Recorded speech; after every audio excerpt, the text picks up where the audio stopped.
Hello, everybody. This is Atlanta News First anchor Alan Devlin. Thank you again for joining me this fine Wednesday of April. One of the last Wednesdays we have for the month. Before I go anywhere, actually, I want to show you guys this because the one good thing about doing this at 8 o'clock here in the spring and summer months is that when I am speaking to you guys, what we have is this beautiful view, a live view of downtown Atlanta. We've got a pretty nice city, y'all, if I do say so myself. I'm born and raised in Atlanta, though, so I'm being biased for anybody who has transplanted here. I hope you have found it a good home. Meteorologist Patrick Pete's going to be talking to us about this amazing weather we've had moving forward after I walk you guys through three of our top stories for the day. And we've got a good hodgepodge of different stories here, some involving education, some involving crime. We'll jump right into them. The first thing I want to say is good news for all Marietta City School employees because you guys are getting a raise next year. Governor Brian Kemp has approved a $2,000 raise for the teachers there at the school, and this is all in an effort to better prepare them and better get them to stick around, honestly, because we all know our teachers are underpaid for the work they do, for the importance and significance in society that they hold.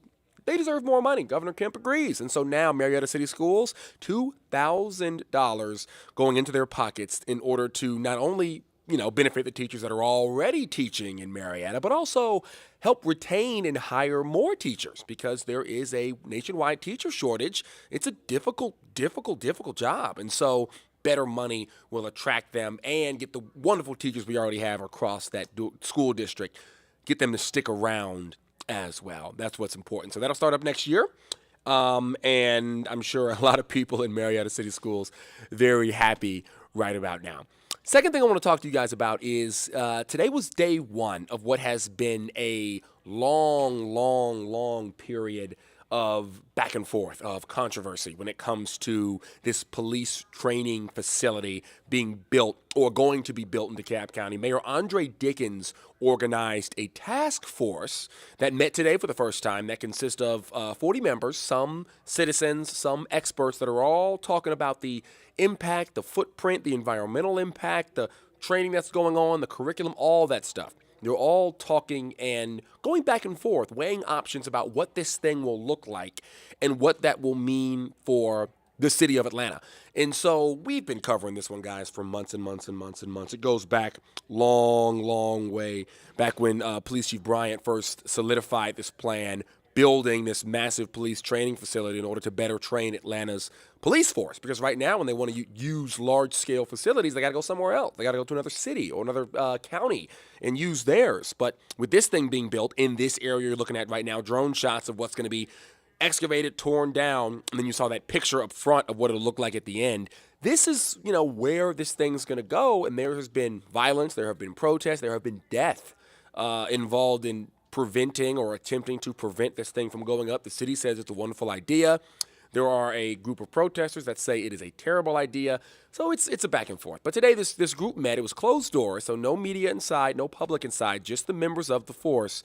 And they talked about the ins and outs of what this is going to look like. And the task force was created in order to give a voice to the public, in order for the experts and these public members, these citizens, to be able to discuss directly with the developers, directly with the city, about how they're going to make this thing come together so everybody is happy. Because right now, everybody is not happy. Mayor Andre Dickens spoke a little bit after the meeting. We weren't in there. We couldn't be. But he spoke a little bit after the meeting to media. Take a listen to what he had to say. Every part of this project has been scrutinized and has been found to be fully compliant with the law and all environmental protection requirements. So, we are moving forward. Moving forward. There you have it. Continuing to move forward. This is not a pause. There's been a lot of junctures along the way which have been attempts to stop this project. The city has found their way through, and the city continues to promise that this will be an advantageous facility for not only the police force, but also for the citizens of Atlanta that police force is sworn to serve and protect. So they're going to have a lot more meetings moving forward. We'll be covering them all. We'll let you guys know as that process moves forward. At this point, 8:04, I want to invite anybody who is watching on YouTube, watching on Facebook, whatever it is, leave me a comment. thoughts, opinions, whatever you've got going on when you're listening or watching to this. Any questions you may have, make sure to just let me know. I'll do my best to answer, to see them, everything I can say. Good evening to you. Your name is Disney, so unfortunately, I can't call you by your first name, but that is that person's name. Thank you for speaking up there. But yeah, we're going to continue to roll on forward, and just understand that I do check and take a look at these messages and these comments that you guys leave them. Max, always a pleasure to have you on board, man. Thank you so much for joining in. We've got a couple more stories to talk about, or at least one more story to talk about, and then we're going to jump into the weather here. So this last story is raising a little bit of controversy in Cobb County, and a lot of parents are saying it's for good reason. So what you have happening here is basically a elementary school was on a field trip to a former slave plantation, and according to parents and the teachers in the school, while they were at this plantation, one of the instructors, not a teacher or staff member from the school, but one of the employees at the plantation, had some of these students hold up price tags, basically, and kind of show them what a slave auction would look like, utilizing the students kind of as the props there. Of course, obviously, we're telling you the story. It was met with backlash. Some parents got upset. Some teachers said the same thing. Amanda Rose covered the story today, and she's going to break it down for you. School officials here at Abney Elementary in Dallas, Georgia, are reacting to claims that a field trip to a local plantation went very wrong. That trip to Cobb County's historic Mabel House, where visitors learn about the Civil War and farm life in the 19th century, including slavery. On April 11th, a storyteller who works for the Mabel House reportedly asked the Abney students to hold signs with dollar amounts to explain the cost of slaves. It's no color, especially with kids. I mean, come on, like that's terrible for them to have to go through something like that. Parent Larry Johnson is horrified. Adults shouldn't even go through that, let alone little children in third grade. School officials tell us they agree the way the lesson was presented was not appropriate for elementary students. In a statement, officials appear to say they were caught off guard. This lesson had never been a part of the Mabel House's curriculum for Paulding County students prior to that day, nor was it described in the field trip materials or mentioned on the Mabel House website. The school district also claims Mabel House told them what happened was not meant to suggest a slave auction, and the kids were not pretending to be slaves. Late today, Cobb County, which is leasing the Mabel House property, offered this statement. The storyteller is African American and has been working with the nonprofit that runs the Mabel House for years without any complaints. She's given the presentation to thousands of students and parents over the years, and she presents her lessons in a very sensitive manner. It's actually sad. Johnson says he's still surprised a person of color would even give this lesson. Hopefully, it could be corrected and never happen again. Atlanta News First reached out to the historic Mabel House, but haven't heard anything back yet. We're told there are no scheduled field trips to Mabel House for the remainder of the school year. In Dallas, Amanda Rose, Atlanta News First. Yeah, so a long way to go with that one. Once we get some answers, some feedback there, we'll let you know. But those parents that you saw are very upset about this story here.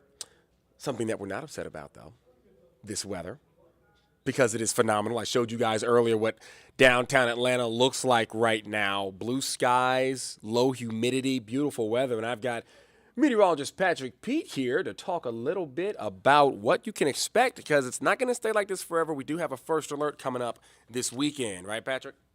Yes, sir. We are tracking some rain that's going to be building in. And the good news here is the latest data is showing that this is not going to be too impactful for your weekend plans, but a little dampeners out there early in the morning may delay some folks from hitting the links, especially with all this nice weather we've been seeing. I know lots of you are trying to get out there. Meanwhile, our dry stretch is going to continue as we head through the rest of the work week. Temperatures are going to still be nearly 10 degrees above average. And then we're tracking that first alert for some morning showers early on Saturday. The afternoon, midday is really trending to be quite nice. And that's going to segue into the Sunday forecast, which if you were with us yesterday on any of our platforms, a lot of the data was suggesting that we were going to get chilly overnight and deal with some chilly numbers through all day parts on Sunday. Well, that forecast has improved a little bit for Sunday. So we're looking at we knew it was going to be sunny, but we're looking at temperatures that are going to be a little bit warmer than the guidance showed us yesterday. So this is why you tune in to stay with your First Alert Weather Team. We tell you everything we see when we see it, including the sunshine that's going to be in the cards for your Thursday. Another beautiful day. I do expect some high clouds. We hadn't seen much in the way of clouds the last few days because that high pressure system has been so dominant, but it is shifting off towards the east. And as it does, it's going to allow for some high cirrus to filter in. It's still going to be gorgeous out there, and we're still going to be dealing with a southerly component to the wind. So temperatures are still going to be warming very fast. The morning numbers are mild, and we're in the mid to upper 70s around lunchtime, and then the 80s really dominate the afternoon forecast. So not too bad of a Thursday. A good day to be out and about, good day to go for a nice run. We are talking about that code orange. So if you're a person who has asthma, COPD, or any respiratory issues, young children, not the best idea for them to be outside running around late afternoon, early evening, but otherwise, a pretty solid day. That code orange really just affects folks that are in that sensitive group. The rest of us, air's a little bit thicker. There's a little bit more ozone out there, but most of us, our bodies aren't fazed by it, and we don't even notice it. So that's what we are tracking as we head through the next couple of days. Good evening, Michael. Thanks for joining us on Facebook. Good evening. There's Disney. Disney's following us on YouTube. So hopefully you all are having a fantastic Wednesday, Wind Down Wednesday, which means that you should be winding down, whatever that means to you. Meanwhile, that forecast as we head towards Friday is going to include a few more clouds. So we're going to be partly cloudy, but still warm because you see that red arrow that is indicating southerly wind yet again. So temperatures quickly climbing into the 70s through the afternoon and yet again headed towards 80 degrees for a large chunk of our area. Maybe a degree or so cooler than what we're tracking for tomorrow. Now, here is the latest update that we've seen with our rain chances for Friday night. We know that front has been speeding up, and it looks like we're going to get some prefrontal showers that are going to move in late Friday night. So if you have any plans to go out and about, especially after the Braves game, I would at least have the First Alert Weather app handy. This is just showers, maybe a rumble of thunder, but there's not really a severe weather risk with this because this system is kind of weakening seriously. So, but want you to be alert for any showers that may pop up in your area. The better chance for rain is going to be earlier on Saturday, but we clear out as we head into the afternoon. So by about 10 a.m., I expect all of North Georgia to be dry. So not too impactful of a first alert. This is really just for folks that are getting up at 7, 8 a.m., maybe hitting the links. Maybe you're taking your kids to some sort of practice or tournament or something like that. The rest of us that wake up at 10 o'clock, it's just going to look like a normal Saturday that maybe had some rain overnight. All in all, a pretty solid weekend forecast. Temperatures are going to be in the lower 70s on Sunday, and we're going to hover in the low 70s as we head into next week, which does put us a little bit below average, but 70s and sunny is good for me. Meanwhile, we are watching the middle part of next week because we already can tell that there's going to be another system that's going to impact us sometime between Tuesday and Wednesday. We think Wednesday's the better opportunity to see widespread rain, so we bump those rain chances up. That's going to keep temperatures a little bit cooler as well. So reasons to just kind of be looking down the pipeline at Wednesday. We're going to get a better idea of that timeline for sure as we head through the next couple of days.